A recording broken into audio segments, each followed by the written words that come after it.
So as we look at this, okay, and it's something that we only verbally said, this cerebral spinal fluid, or CSF, okay, it serves as a protective function, but I do believe there's a question on your paper that says, what is a secondary function of CSF? We didn't, it's not on here, it's something that we only verbally said. Does anyone think they know? It monitors this level in your blood for pH values. It's a blood gas. There's only two blood gases. What would they be? Carbon dioxide's one, oxygen's the other. And remember we said you may find this substance, or you may have it in your freezer or your fridge because it keeps it fresh, and that is what? It's a powder. Baking soda, okay? And baking soda is sodium bicarbonate. Carbonate is the key or clue to that because that is CO3. So we don't have carbonate ions, or excuse me, we have carbonate ions in our blood, but it doesn't come from baking soda, okay? It comes from the monitoring of carbon dioxide levels in our blood. So what that means is this cerebral spinal fluid also acts as a, not a barrier, but a monitor. It monitors the CO2 levels in our blood. So the major function, it's a protective aspect, okay? I smell bacon. Oh, close. I got biscuits. Oh, okay. So is this kind of like take the place of the apple, or what? Isn't that what students used to do with one-room schoolhouses? They bring an apple and give it to the teacher. Well, see, if you look in this corner over here, you're a little too late for that, too. Got an apple already. I got it. I got it. Okay.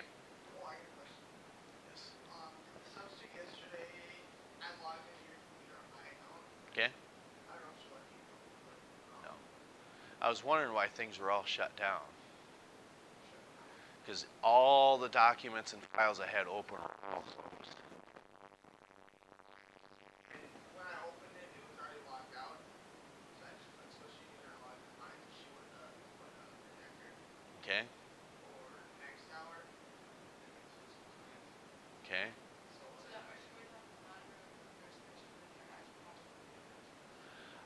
Oh. The reason I'm saying that is, remember, I can track the views on these, and there's only one. So I was going to tell the freshman, why is there only one view on here? Yeah. It's because I took it and I had her play it over. She wanted Okay. to play it over the projector, so I logged in and I got it. Well, patch us off on the back. Well, no, I was just wondering why everything was closed out. I didn't close anything on it. Well, the reason I say that, like all the files, like last class's presentation, organic chemistry's presentation, all those PowerPoints were all closed out. That's what I'm getting at. I suppose it probably does that automatically when it's logged off. I'm not mad, I'm just glad I know. I thought maybe it updated itself. I mean, because that's probably a good idea. Now I know. I mean, I may be a mean and angry person, but I'd like to think that we're fair. Okay? So, okay. We shall see. Okay, so I know you want to get down there, so let's get this wrapped up. Okay, so it only pertains to one individual. Okay, so this secondary function, this is the primary. It's protective, the CSF. Do you remember what the secondary function is? Brock, because you weren't in the room. What is it? You said yes. What is it? I asked you a question and you said yes. So that means you're telling me that you know what it is. Oh, okay. Yeah, What's the secondary function to cerebral spinal fluid besides protection? It monitors this in the bloodstream. It's a blood gas. Carbon dioxide. Okay? Remember we talked about baking soda that might be in your fridge? You also mentioned, I know because Mr. Deitch walked in at that time, we were talking about pH values, and that carbonate ion inside your blood fluctuates because your body cannot deviate too much from the neutral value. Yes?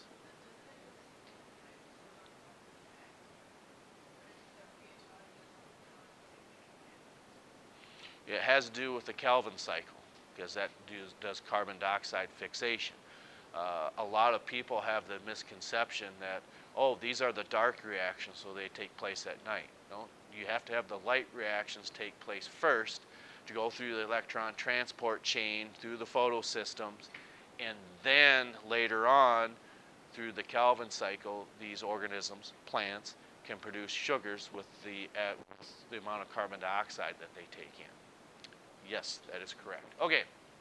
So, a couple of things I wanted to get through was this. Does anyone think they might know what this is to diagnose that meningitis? What's a spinal tap? Does anyone know?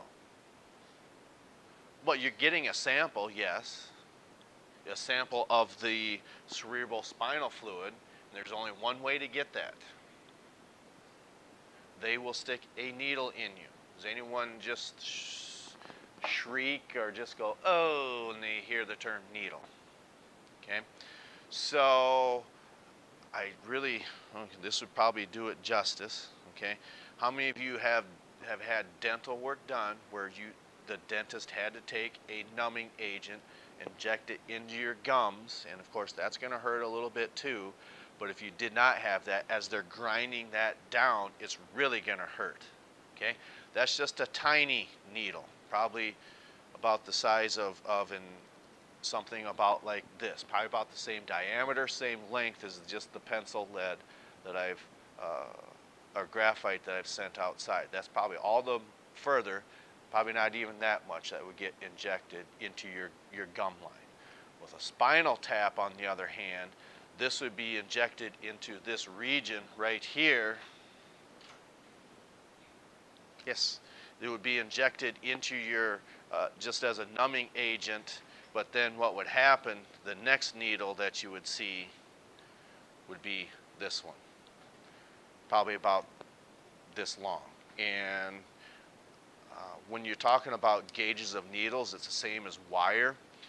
What's probably the most common wire that you find on a farm that's used for wiring things together, that's durable, that once you bend it, that's probably about it. It's this number.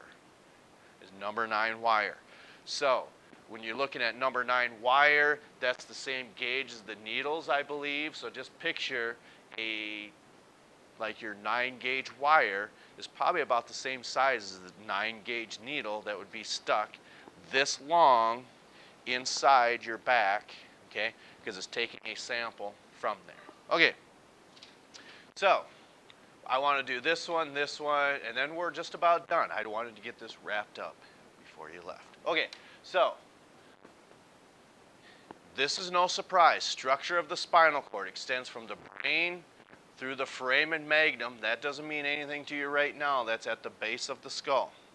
Okay, so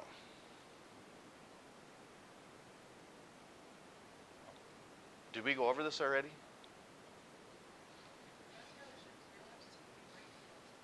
Oh, okay. So now, why would we say there's 31 segments? There's only 25 vertebrae. Yes. Let me think. 12, 19, and 5. There's only 24 sets of vertebrae. So why are we saying 31 segments, do you think? It is, but that's still only 24. This says 31.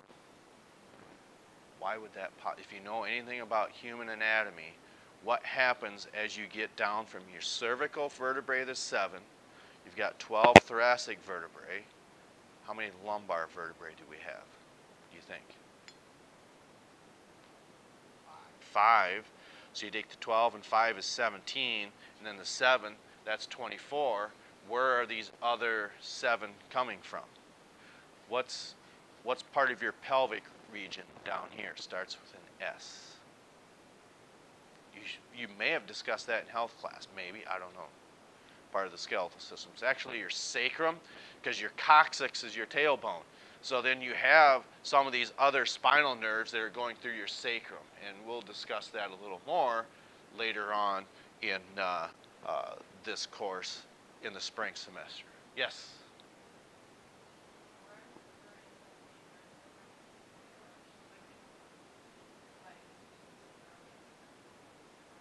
Yeah, you have nerve tracts going all the way up your arms. You have a radial nerve here, an ulnar nerve, a humeral nerve, and one of the most common ones that people have injuries is actually in their gluteal region. It's called the sciatic nerve. Sometimes that gets pinched in between your ischial tuberosity in your femur. For some reason, if you move just right, it can pinch that nerve, and you will know it. Okay. Sometimes you always say, "Oh, I hit my funny bone," because that's part of the nerve tract, and that hurts too. Yes.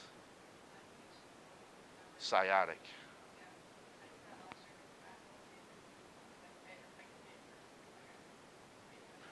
It'd probably take a long time for that to dissipate. I would agree.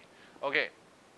Then, then finally, because notice it says extends from the base of the brain, okay, through the foramen magnum. That is the bottom portion of the human cranium or skull, okay. Then to the second lumbar vertebrae, because there are 5 of them down there, but just goes down to the second one, and then the rest is the sacrum. Then finally for this chapter, okay, because we're going to be talking about that here shortly, okay. So these functions, do you have to write anything for this? Okay. If someone says the plane is, we're going to be beginning our descension for landing, what does that mean that plane is doing? I said 10:35, so we go ahead and go. Yeah, that's my problem. So, but then yes, go ahead and look over this, and then get caught up then. All right. So when the plane is going to the descension, what does that mean it's doing? Do you think? It's going to go, yeah, it's going to start to land. It's making its preparations to come down to land. Okay?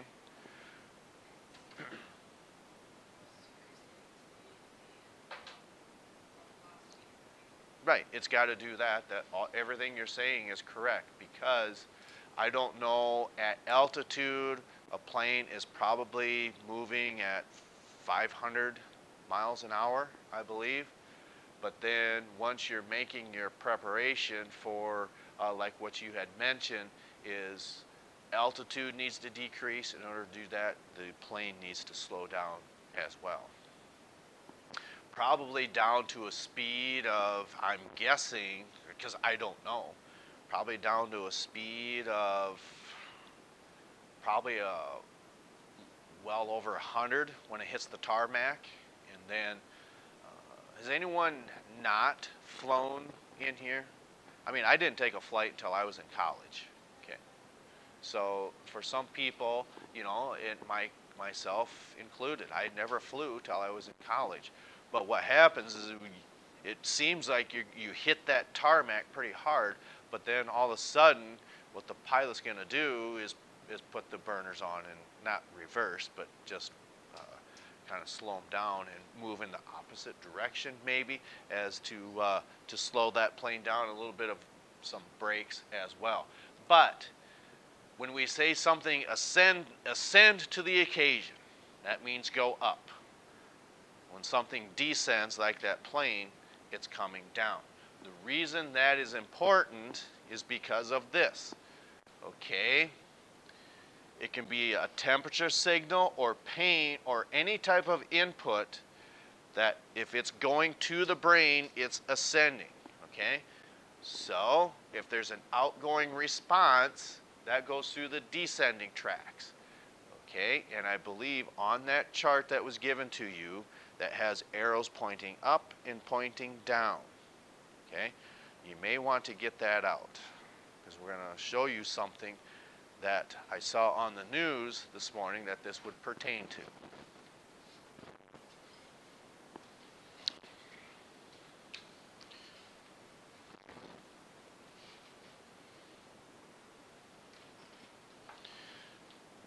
How many of you, for instance, you pull up to an intersection, okay? You're pulling up in this direction, so you come to a stop and you're looking in both directions. There's someone coming from your left. They got their blinker on, but they're going fast. How many of you, well, they say they're turning, but they're going pretty darn fast.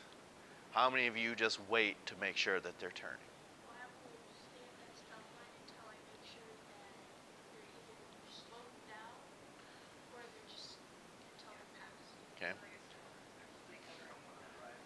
And also, it's one of them things to notice that, let's say you're going through that process, okay, you see their blinker turn on, and then you're just pulling in the intersection, you're still not sure. All of a sudden, you just feel a wave of uneasiness. Has that ever happened to you before? It's hormones that, boy, that was pretty good. Hormones that cause that change almost immediately. And you can feel that wave go through your body, okay? The reason we mention that, now we're going to talk about these tracks here. Just think if you're on a bicycle, okay? Now the zoology students said that they had seen this. Maddie already knows what we're going to be looking at because you saw this last hour, okay? Because I said, oh, I saw this on the news. I'm going to show you now, but I want to save this for next hour, okay? And what we're referring to, see, all these files were closed out. That's what I was getting at. I mean, I'm not mad. I was just wondering what had happened. Yeah, it does. It's just kind of annoying because you have to go through and pick which one you still need. Okay, so this had happened. Okay, we'll even enlarge this. So, like I said, Maddie, you've seen this already. I'm going to back it up just a little bit more. Okay. All right. So pay attention to what you see here.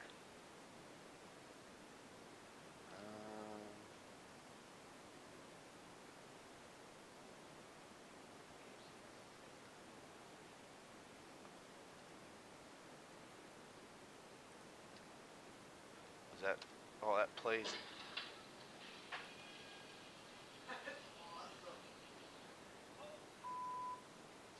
Okay. So they'll play that again, but just think about that. You're riding down the road, okay? I think they replay it. Oh, maybe not. Okay. So just think about that. You're just minding your own business, riding down the road, and that was just not that far away from you, okay? But anyway, what I'm getting at is, okay, so you're riding your bike down, like I said, you're just minding your own business, okay? So you're pedaling, and all of a sudden, out of the corner of your eye, you see something flying through the air, okay? So you see a visual stimulus that's going to go through what part of the peripheral nervous system up to the brain? What tract?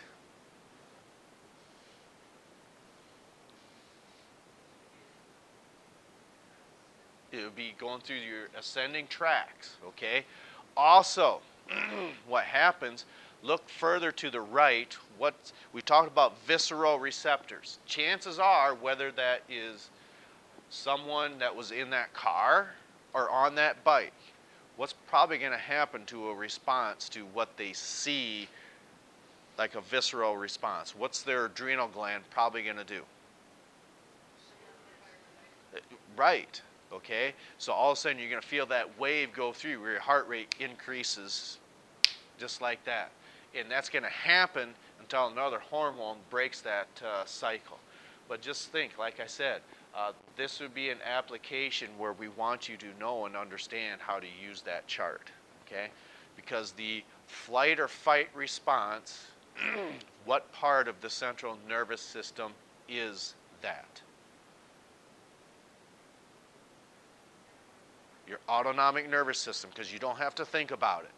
Then, okay, that's sending out what response, what division of the autonomic division? The sympathetic, okay, because you had correctly said that's kind of like the flight or fight response.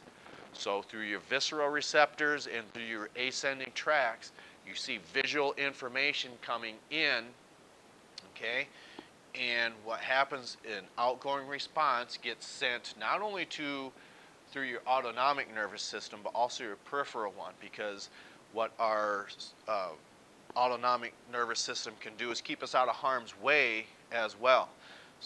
So you see that response coming in, so you may swerve out of the way. That has nothing to do with your autonomic nervous system.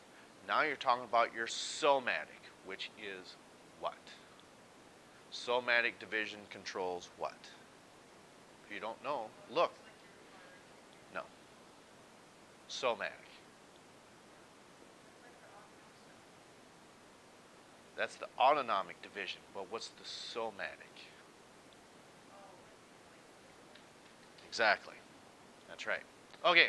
So we will continue with this a little more. We will start, this is a unit. We'll start talking about the brain next week. Also, we have a couple of activities that we do for this chapter, and one of them involves what happens, what do you think it's like for people who may unfortunately lose their sight? What happens? Exactly. So how do you think, and I sometimes think about this when I'm whether it's on my bike, pedaling, or sometimes on my motorcycle, whatever. Just think of if you were crossing a bridge, and it's not a bridge that there's only this much of a drop. Just think if you're crossing a canyon, whether it's pedaling a bike or a motorized bike, okay? So you're going across that bridge, and it doesn't have any, what do I want to say, yeah, thanks, rails on there. Or you're driving across that does not have any rails. How many of you would that bother you driving across? So what happens?